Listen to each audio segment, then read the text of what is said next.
Okay, so I thought I'd make a quick video on some resources that I found really helpful. Again, I've only been weaving for a couple of years, so my stash and store of books over the years has not grown as much as others.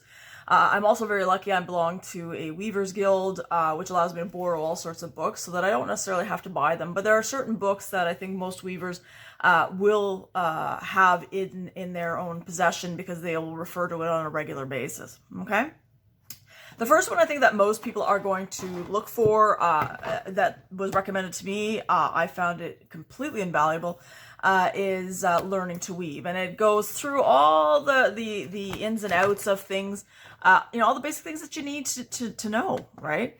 I found it extremely helpful. I actually bought this before I actually started to learn to weave to see whether or not I even wanted to get into the actual hobby of it. And at the end of this, I was very excited and I decided to carry on with this.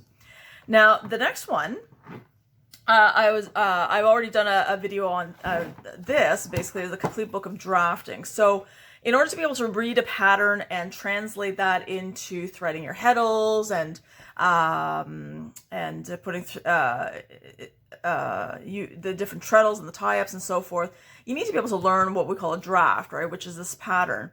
And so this book I've borrowed this book and I'm slowly working through it myself right now, and I like it enough, and I think I'll refer to it enough in the future that it would make sense for me to have my own copy if I can find one. As I said, this one is out of print in Canada. I did see some in the US, but again, I'm not sure if it's a reprint. I don't know what exactly the case is from getting it through the US. But again, I'm lucky enough to be able to actually borrow this through my guild, so I can use this right now.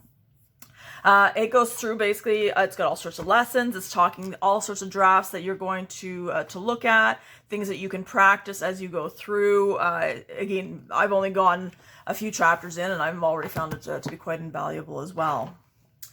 My husband bought me this when I started weaving, and I really enjoy this particular book as well. There is another book by Marguerite Porter Davidson, I believe her name is. It's a green book. There is some reprints that are like photocopies of the original, which I haven't seen that the quality is great.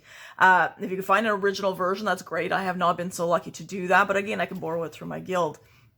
It's also a pattern book as well that's referred to often, and it will look different than the Anne Dixon book.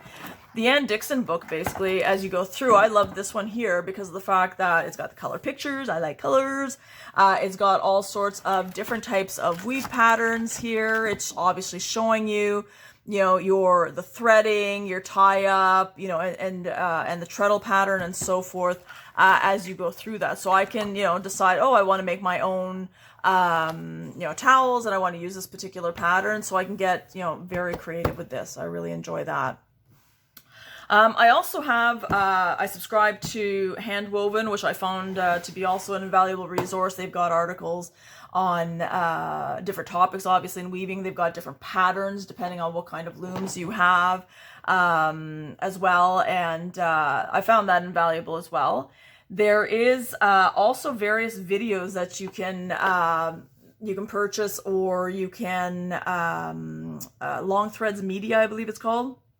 I've subscribed as part of Handwoven. I subscribe to be able to get these courses and videos on there, and it's through Long Threads Media, I believe, that I have to sign in.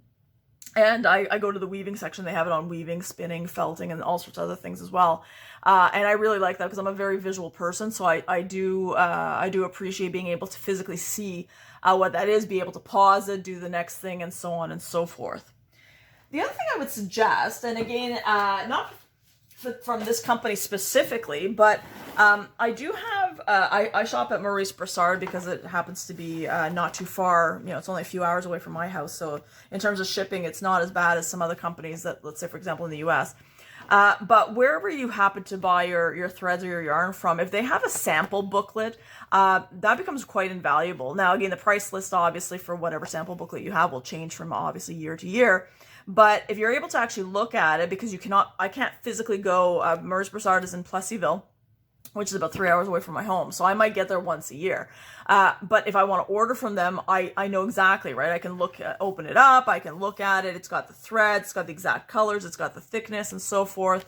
And that's quite helpful. So if you're able to find, for whatever company you have to be buying from, purchase a sample booklet. Sometimes they're free, sometimes they're just a few dollars.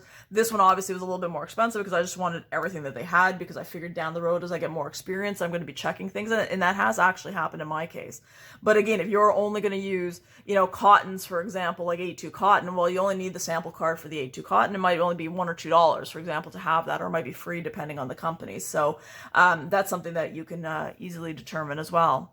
But again, I'm pretty sure as I go along, there'll be lots of suggestions as to what I should do in terms of increasing my resources that I will refer to on a regular basis. And I've also got a binder that I've, of patterns that I've made, because I tend to write out my own patterns based on like the original pattern. So I'll have a picture of the original pattern from hand woven or something like that. And then I'll have my written instructions behind it, so that I know, everything's explained in what I call stupid format for myself, and if I've made any adjustments and so on and so forth. It's also been recommended that I take a picture of my final product and have that there as well, so that I keep each project that I've done, basically a little kind of copy of it. So in case if I ever want to go back in the future to do it, I bought my first towels that I ever made, or my first weaving project, was called the Keep It Simple towels. I bought the pattern online, and I did it, and they were huge towels. So I decided I wanted to modify them, and and then I went from there basically. So now I've probably got maybe 10 different types of patterns over the last couple of years that I've done, and I can go back and refer to them if I want, or just keep adding to them. So that's my little tip there in terms of resources, and I hope it helps. Have a great day.